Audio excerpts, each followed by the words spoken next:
a commencé cette année, nous sommes en train d'exploiter un thème fort intéressant. Et aussi c'est notre thème annuel, devenir disciple de Jésus-Christ. Alléluia. Devenir disciple de Jésus-Christ. C'est ça le thème, notre thème annuel. Et c'est le thème que nous sommes en train d'exploiter depuis que cette année a commencé. On a suivi le pasteur Anaclé, le pasteur Jean-Pierre Bouendoua nous parler autour de ce thème. Et ce matin, nous allons continuer toujours dans ce thème et nous allons juste peut-être toucher à quelques points parce que c'est très important. Et nous allons juste peut-être toucher à quelques points parce que c'est très important, ces grands thèmes. Et Dieu, nous donnons ces thèmes, j'ai compris que l'objectif que nous devenions, Dieu veut nous voir au cours de cette année 2023, il veut nous voir devenir réellement les disciples de Jésus-Christ. Amen. En fait, Dieu veut que nous ressemblions à Jésus. Dieu veut que nous puissions faire des choses comme Jésus. Voilà pourquoi il nous donne ces thèmes. Et j'ai prié le Seigneur que nous puissions nous battre cette année. J'en parlerai tout à l'heure. Nous nous battions cette année réellement pour que nous devenions disciples de Jésus-Christ. Tobunda, que l'on se batte. J'en parlerai pourquoi j'ai dit que nous nous battions. C'est parce qu'il y a un travail à faire pour que nous devenions disciples de Jésus-Christ. Alléluia. Alors rapidement, ouvrons nos Bibles dans Luc chapitre 6. Nous lisons le verset 40 et nous allons aussi lire Matthieu chapitre 10. Nous allons lire juste le verset 1. Luc 6, verset 40. Luc chapitre 6, verset 40. Écoutez, est-ce qu'on est ensemble? Quelqu'un a trouvé? Gloire au Seigneur. Luc chapitre 6, verset 40. La Bible dit, les disciples n'est pas plus que les maîtres, mais tout disciple accompli sera comme son maître. Est-ce que quelqu'un peut me donner un grand amen? Tout disciple, j'aime ça. Tout disciple accompli sera comme son maître. Matthieu chapitre 10, nous allons lire juste le verset 1. Matthieu chapitre 10, le verset 1. Matthieu 10, verset 1. La Bible dit ceci. Puis ayant appelé ses 12 disciples, il leur donna le pouvoir de chasser les esprits impurs et de guérir toute maladie et toute infirmité. Alléluia. Est-ce qu'on peut acclamer pour la parole du Seigneur ce matin? Voilà. J'aimais, bien aimé dans le Seigneur, introduire en fait mon message par ces deux textes parce que nous sommes en train de parler sur devenir disciples de Jésus-Christ. C'est ça, au fait, les besoins de Dieu ou les désirs de Dieu pour cette année, du moins à l'église du plein évangile. Dieu veut, Nzamba Lingi, que nous devenions ses disciples. C'est ça, les désirs de Dieu ou la volonté de Dieu pour l'église du plein évangile. En cette nouvelle année, en 2023, Dieu veut que nous devenions comme Jésus-Christ.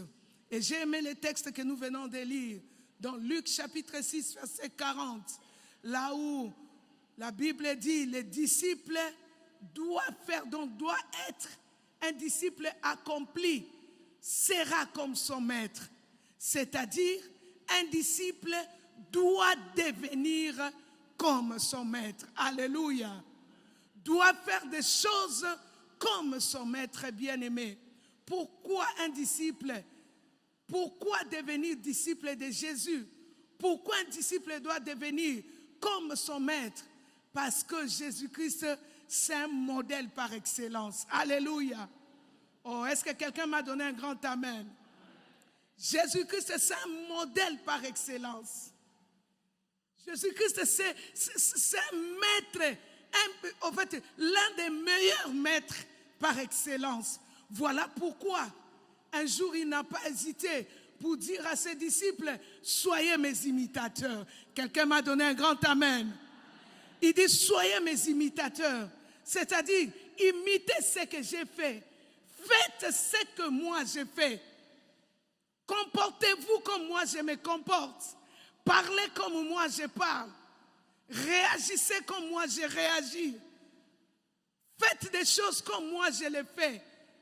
Jésus-Christ, c'est un modèle par excellence. Voilà pourquoi nous devons devenir disciples de Jésus-Christ. Alléluia. Alors, bien aimé, j'aimerais rapidement toucher ces deux concepts, c'est-à-dire les mots devenir et disciple. En fait, devenir et disciple. Je vais juste toucher ça et puis nous allons évoluer dans les messages de ce matin. Rapidement, j'aimerais définir le premier concept, c'est le mot devenir. Qu'est-ce que devenir, ça veut dire? Bien sûr, c'est que ces mots l'avaient dit, mais j'aimerais juste donner quelques petites définitions pour nous aider à comprendre exactement pourquoi seulement devenir, pourquoi seulement disciple. Nous allons essayer de comprendre ça rapidement et on va évoluer dans ces messages et juste après nous allons clôturer. Devenir d'abord, premièrement, s'il faut définir ces mots, devenir veut dire passer à un autre état. Passer à un autre état. Passer à un autre état. Donc, si Dieu veut que nous devenions disciples, les disciples de Jésus-Christ, c'est juste Dieu veut seulement que nous passions à un autre état. Est-ce que quelqu'un comprend ce que le Seigneur nous dit ce matin? C'est-à-dire, Tozala qui n'a état mususu, et le Seigneur veut que nous passions à un autre état. Alléluia. Passer à un autre état. Devenir aussi veut dire acquérir une certaine qualité. C'est-à-dire acquérir une certaine qualité. C'est-à-dire des choses que l'on n'avait pas, des choses qui n'existaient pas en nous, des choses que l'on n'avait pas. Alors quand on parle de quelqu'un devient, c'est-à-dire la personne à acquérir une certaine qualité, des qualités qu'elle n'avait pas. C'est ça, devenir. Devenir aussi veut dire évoluer. Évoluer. Évoluer.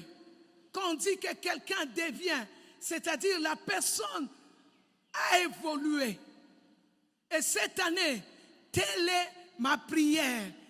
Telle est ma prière du haut de cette chair. J'aimerais qu'il y ait évolution dans nos vies. Est-ce que quelqu'un peut me donner un grand amen? Dieu veut que nous puissions évoluer. Dieu veut que nous puissions acquérir une certaine qualité. Il y a certaines qualités qui sont en nous, qui n'élèvent pas le nom de Jésus. Il y a certaines qualités qui sont en nous, qui ne glorifient pas le nom de Jésus. Alors Dieu veut que nous puissions acquérir certaines qualités. Dieu veut que nous puissions évoluer. Écoutez, bien-aimés dans le Seigneur, tu aimes le Seigneur, décide-toi que cette année, moi, Maman Dada, je dois évoluer. Est-ce que tu peux me donner un grand amen? Et cette évolution, c'est dans tous les domaines de nos vies. Tu dois évoluer. Alléluia. Tu dois évoluer. Tu dois évoluer. Voilà pourquoi quand Dieu nous parle, il dit que l'on devienne, c'est-à-dire il veut que nous puissions évoluer. Et le deuxième concept que nous allons définir ce matin encore, c'est le mot disciple.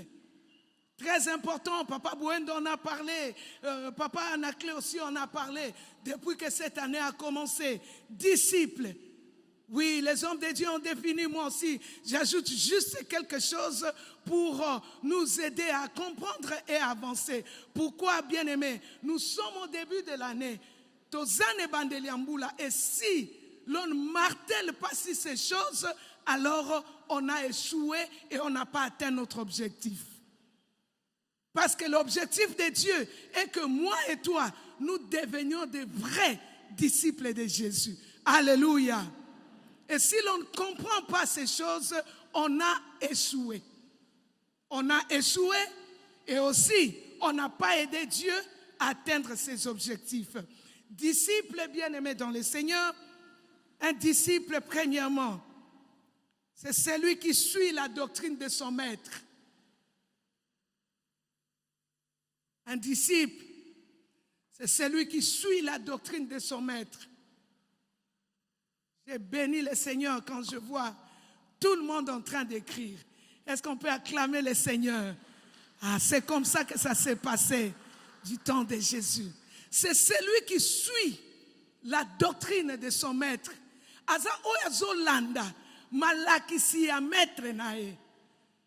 C'est ça un disciple.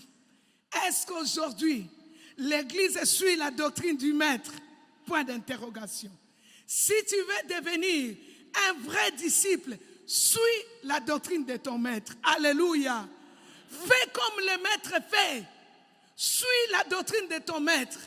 Aujourd'hui, il y a trop de mélange à l'église parce que les gens, les chrétiens, soi-disant entre guillemets, ne suivent plus la doctrine du maître, mais ils suivent la doctrine des autres personnes. Non seulement ça, mais ils ajoutent sur ce que le maître a donné comme doctrine. Écoutez, un vrai disciple suit la doctrine de son maître. Alléluia.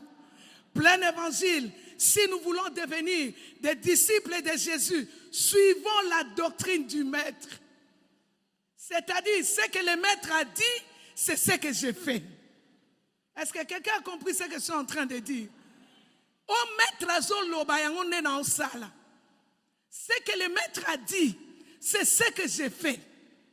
Mais si tu ne suis pas la doctrine du maître, ou soit tu ajoutes quelque chose, tu détruis ta vie.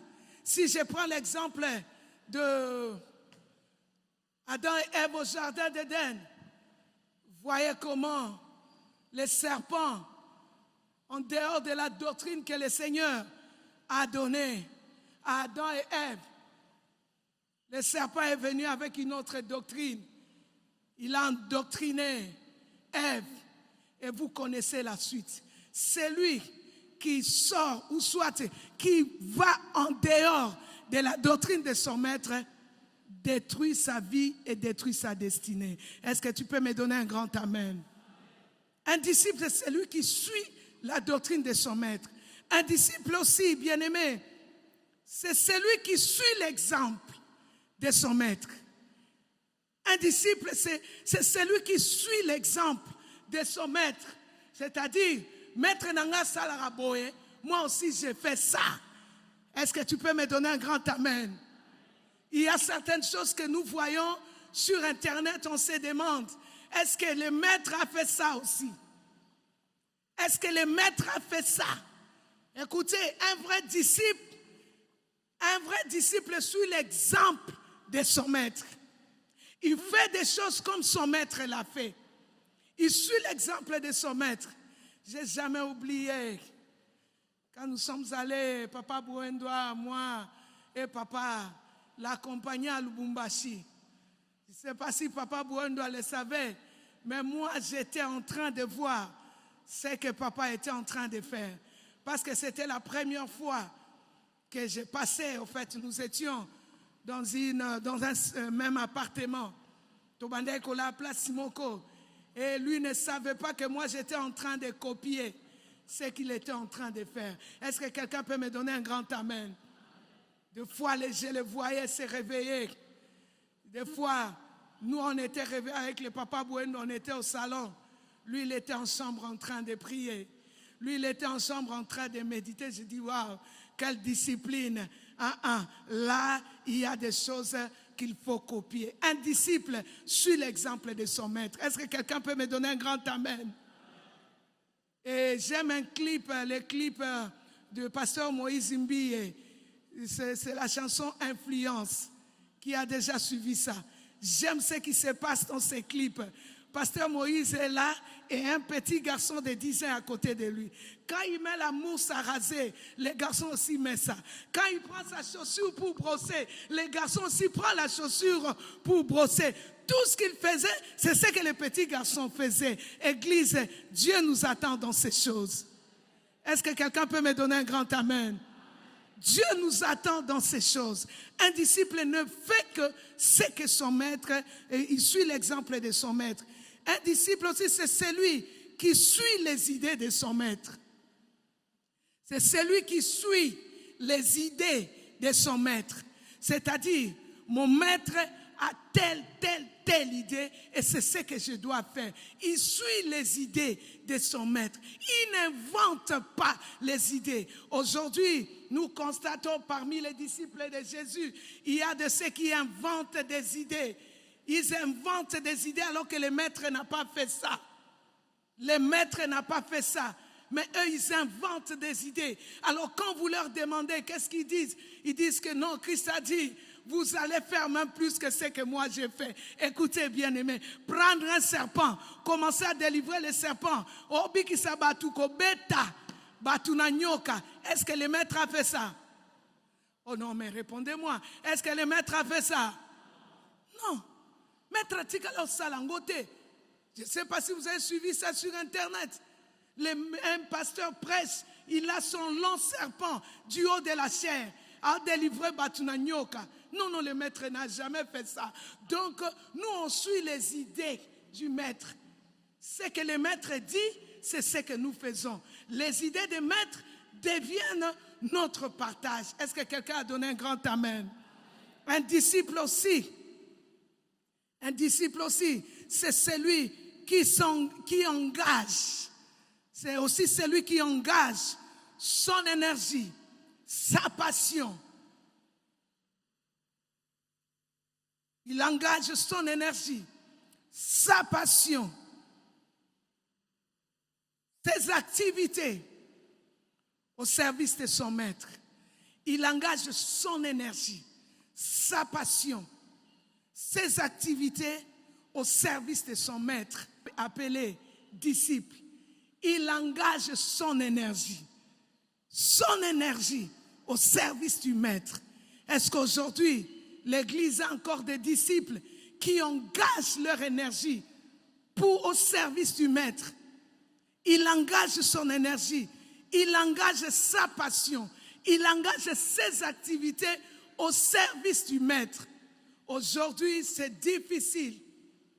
Les gens sont là, les disciples sont là, mais ils n'engagent pas leur énergie au service du maître. Des fois, quand je lis l'histoire des disciples de Jésus, je me dis, Seigneur, bateau ti baza landayo, et ils n'avaient rien à faire. Et ils n'avaient pas de problème comme nous. Mais ils étaient là. Engager énergie na bango au service de leur maître. Alléluia. Oh, est-ce que l'Église peut me donner un grand amen? Ils ont engagé leur énergie au service du maître. C'est-à-dire, même si je me sens fatigué, mais parce que le maître a besoin de moi, je me bats pour satisfaire le maître. Pour satisfaire le maître, pour faire plaisir à mon maître. C'est celui qui engage ses activités au service du maître.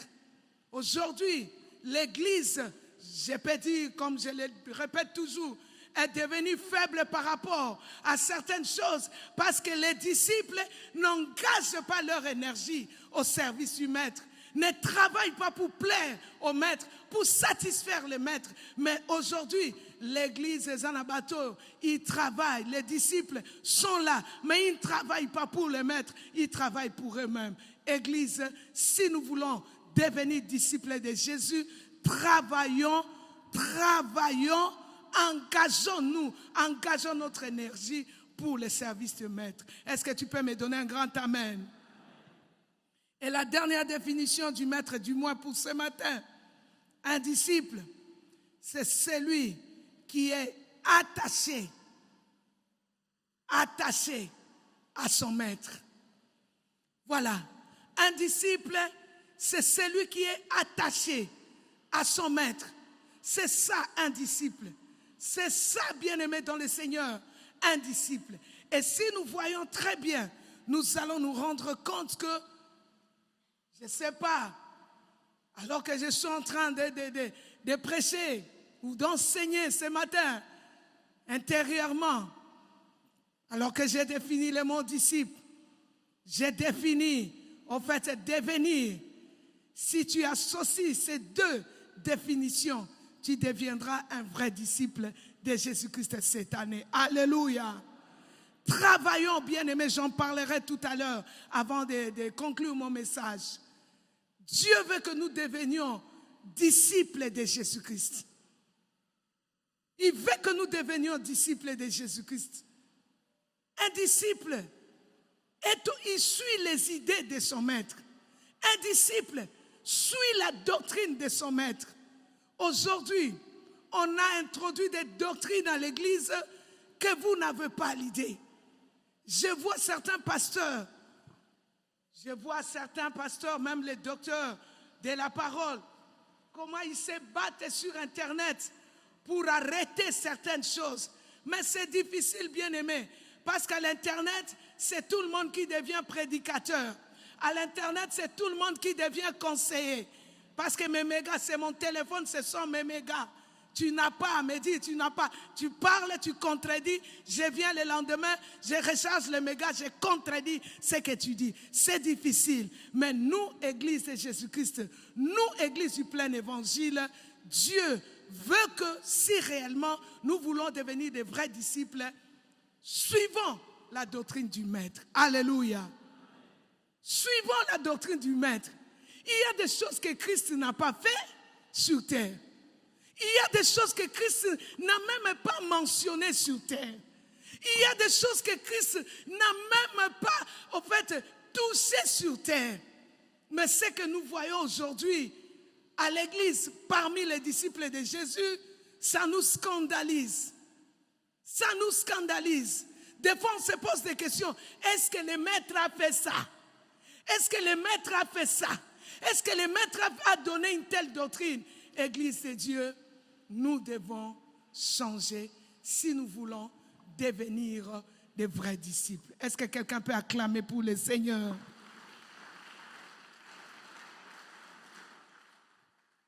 Et bien aimé, rapidement, nous lisons la parole de Dieu dans 2 Rois chapitre 5. 2 Rois chapitre 5. 2 Rois chapitre 5. Nous lisons, vous allez continuer à lire ça à la maison. Chapitre 5, verset 15 à 27. 2 Rois chapitre 5, verset 15 à 27. Cette histoire, vous allez lire ça à la maison. Cette histoire m'a beaucoup interpellé. Et je pense que les lecteurs de la Bible le savent. C'est l'histoire du prophète Élisée, le maître, et de son serviteur ou son disciple Géasi. Cette histoire m'a beaucoup marqué. Je me suis dit, il y a certaines choses, si le maître ne les fait pas, moi aussi je ne les fais pas. Est-ce que quelqu'un a donné un grand amen? Si le maître ne les fait pas, moi aussi je ne les fais pas. Ici c'est l'histoire d'Élisée et son serviteur Géasi. Je pense que tous nous connaissons ce qui s'est passé dans ces textes. Comment Naaman était malade. Il avait un problème avec sa santé. Et il s'est fait qu'il a reçu une information auprès d'une jeune fille. Quand j'en parle, les mamans savent qu'il y a quelque chose chez les mamans. Alors que maman Isabelle nous a enseigné ça depuis, ça fait 2 mardis, sur l'histoire de cette jeune fille. Alors, il s'est fait que Naaman est allé auprès d'Élisée. Élisée lui a posé Élisée a posé toutes les conditions. Il a donné certaines instructions pour que Naaman habite à la maladie. Et difficilement, parce que Naaman était un homme très orgueilleux, il était sûr de lui. difficilement il a pu accepter après insistance de son entourage. Et voilà, il est guéri de sa maladie. Maintenant, qu'est-ce qui s'est passé après sa guérison? La Bible dit au verset 15, Naaman retourna vers l'homme de Dieu avec toute sa suite. Lorsqu'il vit arriver, il se présenta devant lui et dit, voici, je reconnais qu'il n'y a point de Dieu sur la terre, si ce n'est en Israël. Et maintenant, accepte et je t'ai pris un présent de la part de ton serviteur. Écoutez la réponse d'Élisée au verset 16. Élisée répondit, l'Éternel dont je suis le serviteur est vivant. Je n'accepterai pas. Naaman le pressa d'accepter, mais il refusa. Si le maître a refusé, qu'est-ce que moi j'ai fait? Oh, est-ce que l'Église comprend ce que je suis en train de dire? Si le maître a refusé, qu'est-ce que moi j'ai fait, moi son disciple? Maître aboy, mututo tambolane azuite, aboy to zombongo abatu. Est-ce que moi je suis obligé de prendre ça? Non. Un vrai disciple regarde ce que son maître fait et les copie. Est-ce que tu peux me donner un grand amen? Je ne prends pas. La Bible dit il refusa. Alors, vous allez lire tout ça, tous les détails. Et au verset 19, Élisée lui dit, va en paix. Lorsque Naaman eut quitté Élisée et qu'il fut à une certaine distance, Géasi, serviteur d'Élisée, homme de Dieu, il s'est dit en lui-même, le problème de l'Église aujourd'hui, les disciples se disent des choses en eux-mêmes. Ils se disent des choses. Ils se disent des choses en eux-mêmes. Le maître n'a pas dit ça. Moi, je vais le dire pourquoi. La Bible dit, Géasi se dit des choses en lui-même. Écoutez ce qu'il dit. La Bible dit, il dit, Géasi, serviteur d'Élisée, verset 20, homme de Dieu s'est dit en lui-même, voici mon maître a ménagé Naaman, ce Syrien, en n'acceptant pas de sa main ce qu'il avait apporté.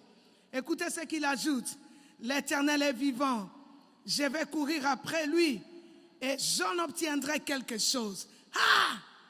Disciple de Jésus. Un disciple fait ce que le maître fait. Est-ce que quelqu'un peut me donner un grand amen? Le maître a refusé, maître a boy. Guérison et bimeli côté nabiso. Mais le maître a dit on ne prend pas. Pourquoi toi, disciple, tu dois prendre? C'est là que se situe le problème. Pourquoi tu dois prendre? Pourquoi tu dois faire ce que le maître n'a pas fait?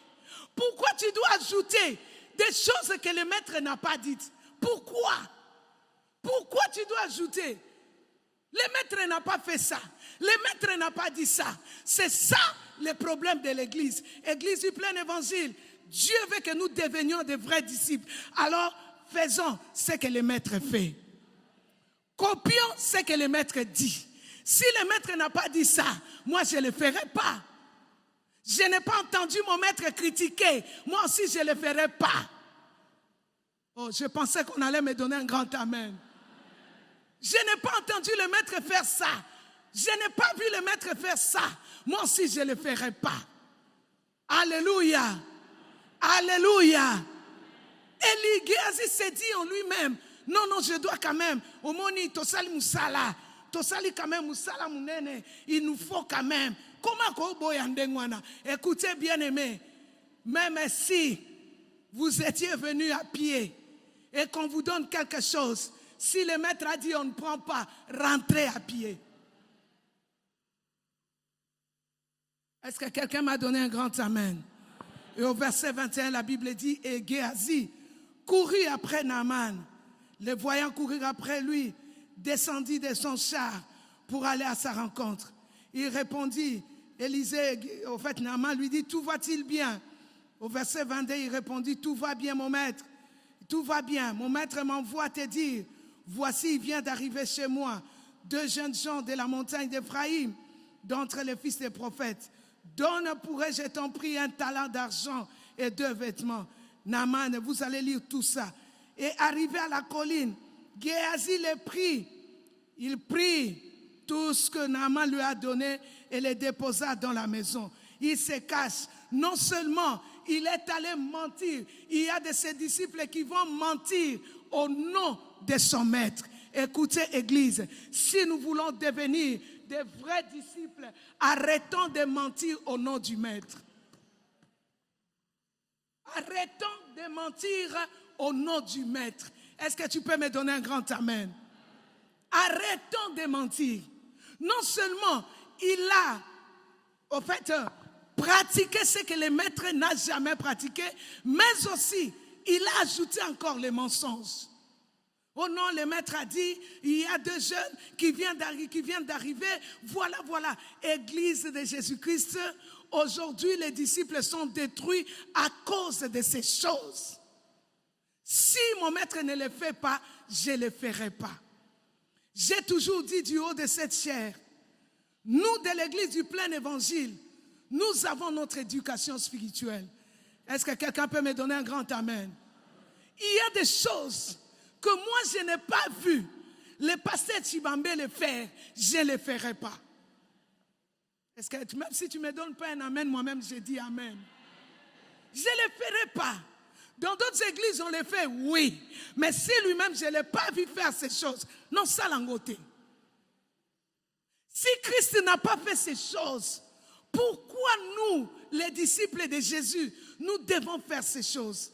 L'Église a de sérieux problèmes aujourd'hui. C'est parce que les disciples copient ce que le maître n'a jamais fait. Donc ils copient des choses qu'ils voient à la télé, sur Internet. Toutes ces choses-là qu'ils voient, ils copient ça. Et ils amènent ça à l'Église alors que le maître n'a jamais enseigné ça.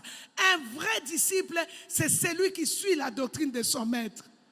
Un vrai disciple, c'est celui qui suit l'exemple de son maître. Église, suivons l'exemple de Jésus. C'est un modèle par excellence. Mon père spirituel peut avoir des défauts, mais Christ n'a jamais de défauts. Alléluia. Christ n'a jamais connu de défauts. Voilà pourquoi quand je parle de lui, je parle très bien et je transpire comme je transpire. Abraham a commis des erreurs, Christ n'a jamais commis d'erreurs. Moïse a commis des erreurs, mais Christ n'a jamais commis d'erreurs. Josué a commis des erreurs, mais Christ jamais. David est sorti avec la femme du riz, mais Christ jamais. C'est le modèle par excellence. Et si nous voulons devenir ses disciples, faisons comme Jésus. Est-ce qu'on peut acclamer le Seigneur? Faisons des choses comme Jésus. Copions notre Seigneur. Imitons ce qu'il fait. Imitons ses doctrines. Imitons ses idées. C'est très important si nous voulons devenir disciples de Jésus-Christ. Alors, comment devenir disciple de Jésus rapidement? Premièrement,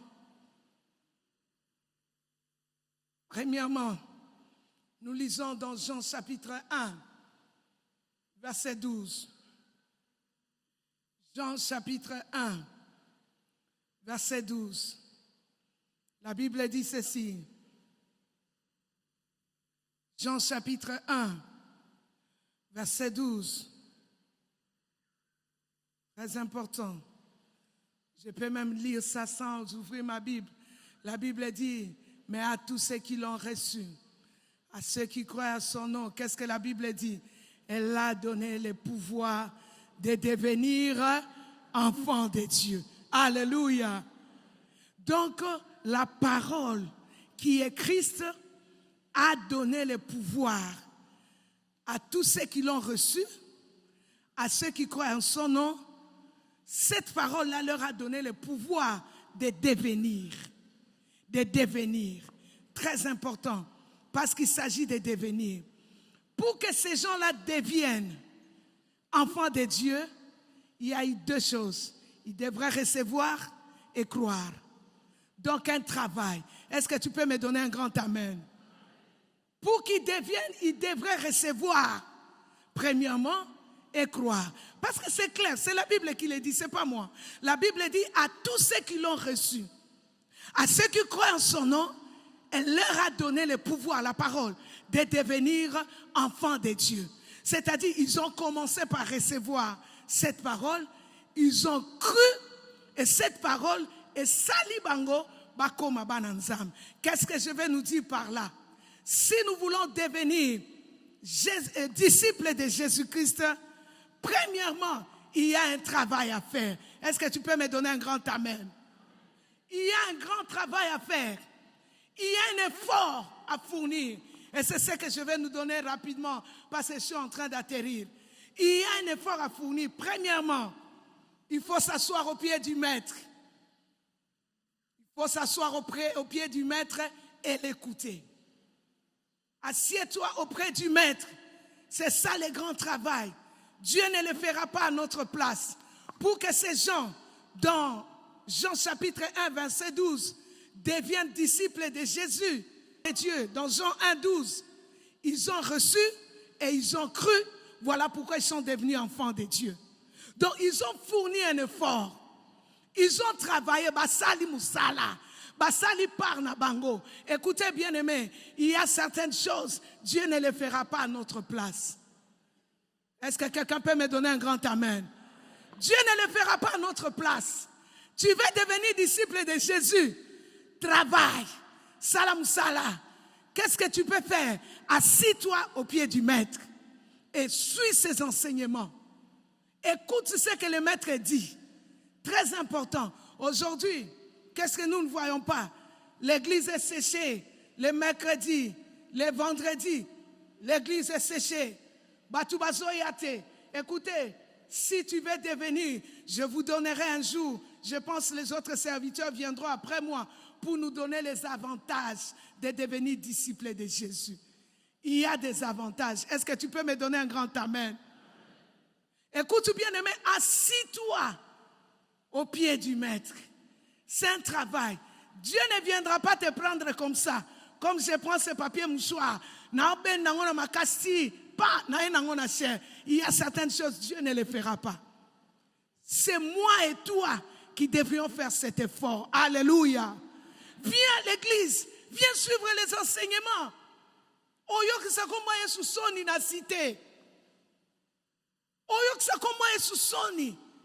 non, je suis serviteur à l'église du plein évangile. Oh non, je suis disciple. Tu es disciple, mais on te regarde, on dit, mais non, Christ ne fait pas ça. Tous nous connaissons la Bible. Jésus ne fait jamais ce que ses frères ou ce que cette sœur est en train de faire. Assis-toi au pied du maître. Est-ce que tu peux me donner un grand amen? Assis-toi au pied du maître. Suis les enseignements du maître. Écoute ce que le maître dit.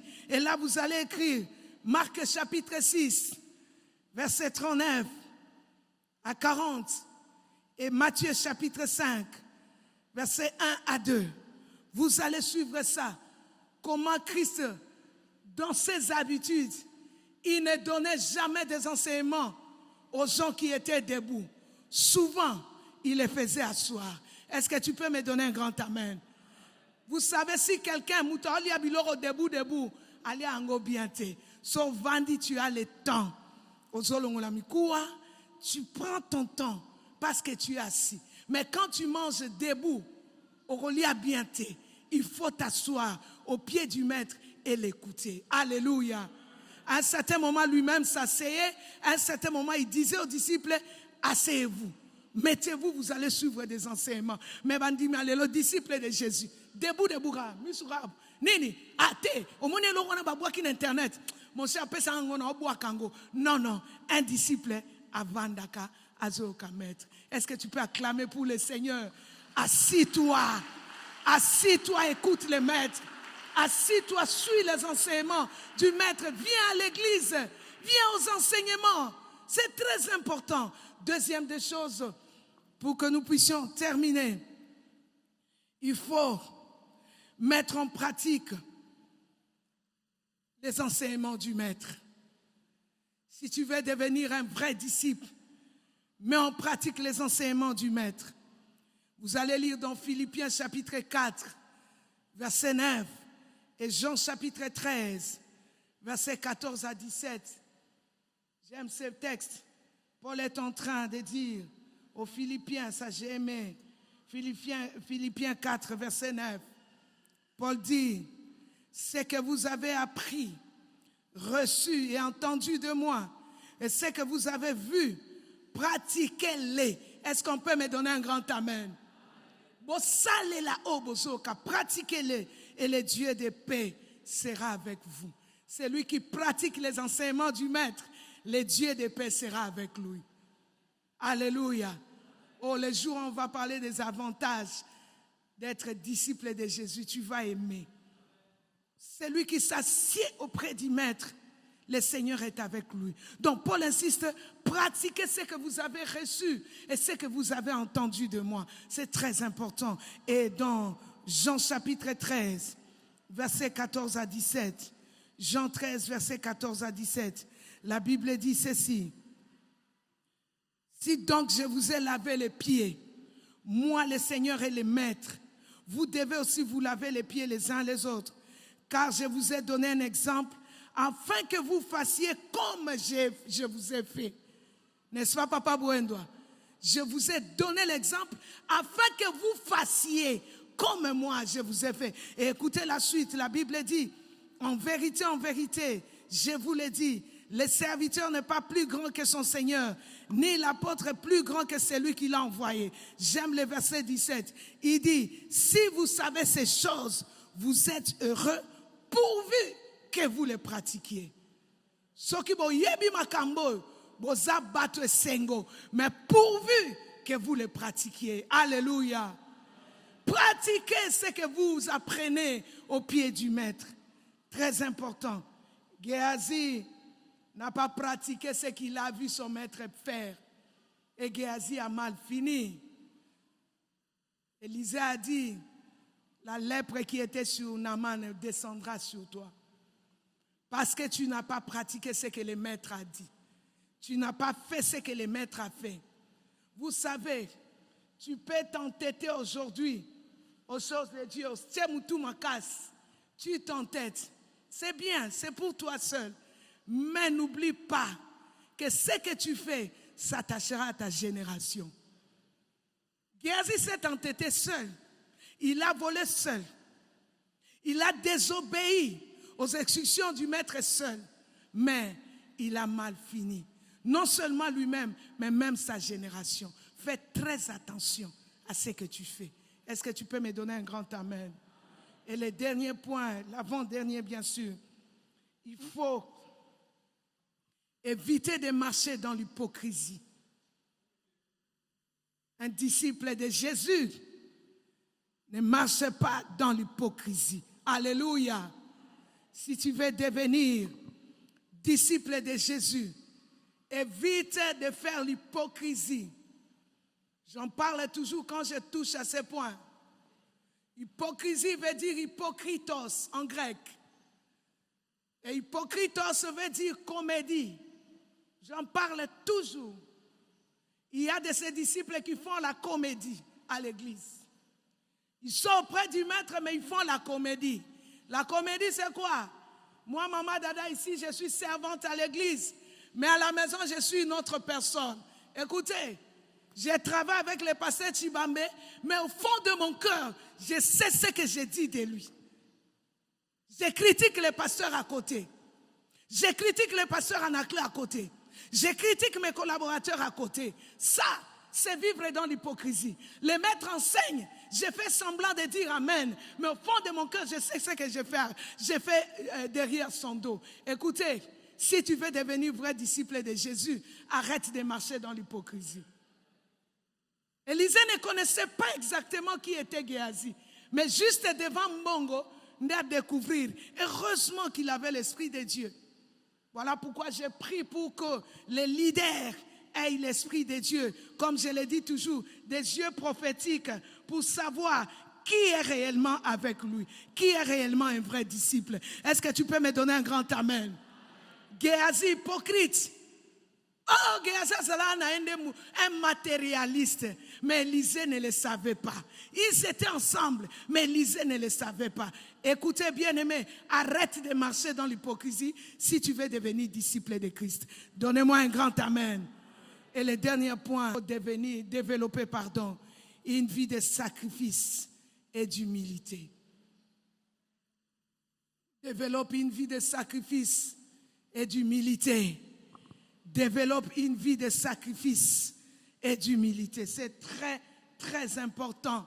Sacrifice, sacrifice. Très important. Très important. Sacrifier certaines choses. Sacrifice. Si le maître prie alors qu'il fait noir, moi aussi, j'ai copié le maître et j'ai prié alors qu'il fait noir. C'est un sacrifice, n'est-ce pas? Oui. Le maître prie alors qu'il fait noir. Moi aussi, je me dis non. Si lui, fils de Dieu, qui a reçu l'onction déjà depuis le ventre de sa mère, il prend le temps de prier alors que Moulili est ça, moi aussi, je vais prier. Je fais ce que le maître faisait. Je parle comme le maître faisait. Même si ça me fait mal, mais parce que c'est le maître qui veut ça, je le fais. Et l'esprit d'humilité. Tu es disciple, apprends à être humble. Apprends à marcher dans l'humilité. Je me rappelle, je me dis, quand je lis des fois les Écritures, je me dis, à un certain moment, je pense que les pierres étaient en train de dire, mais tipo azandeni. Tipo azandeni. À un certain moment, au Bengibiso, tu nous dis que suivez-moi, je ferai de vous des pêcheurs d'hommes. Mais à un certain moment, les pierres deviennent des protocoles, des distributeurs de pain. Je pense qu'il se disait, mais papa neni, na bengela ipsone bilo, to komo kabola suba ba pana bambisi. Tata mumbalo kwanga. Aipsanga bando kabola batu ba ma pana bambisi. C'est ça être disciple. Est-ce que tu peux me donner un grand amen? Je peux commencer aujourd'hui par distribuer le pain, mais un jour, je dirai à un paralytique, prends, alléluia, je n'ai ni or ni argent, mais au nom de Jésus-Christ, lève-toi et marche. Est-ce que tu peux me donner un grand amen? Nako kabolama palelo, mais ce n'est pas ça la finalité. Je reste au pied du maître parce que je sais que un jour ça va changer. Est-ce que tu peux me donner un grand amen? À un certain moment, il se retrouve que Christ l'appelle Satan. Arrière de moi, Satan dit, tipo, n'a commis sous Satan. À un certain moment, il leur dit, jusqu'à quand vous supporterai-je? Ici, Papa Bouendo, s'il s'appelait Satan, tu resteras. Tu pars. Hein? C'est ça, les disciples de Jésus. Si je me mets seulement du haut de cette chaise, je dis, jusqu'à quand vous supporterai-je? Et Belé Baolema de Dalinga Sakana Batu. Toi, quand même, Bamikolo. J'ai dit à quelqu'un, apprends à être humble. Un jour, Jésus dira, sur cette pierre, je bâtirai mon église. Un jour, Jésus te donnera la responsabilité de l'église. Est-ce que tu peux me donner un grand amen? Un jour, c'est toi qui resteras. Jésus-Christ ira. Jésus-Christ va rentrer au pied du Père, mais c'est toi qui prendras les responsabilités. Je me rappelle alors que Pierre, en ce temps-là, il s'est dit, ça c'est moi qui l'ai dit. Il dit, Jean, c'est au tika muto, talamakamuto, vivre l'élo. Et paralytique tamboli, mais ngana kabola mapa. Bien-aimé, ce que tu fais les salango. C'est juste un parcours. Salango, et tu ne finiras pas par là. Suis au pied du maître et tu deviendras un vrai disciple. Que Dieu bénisse sa parole.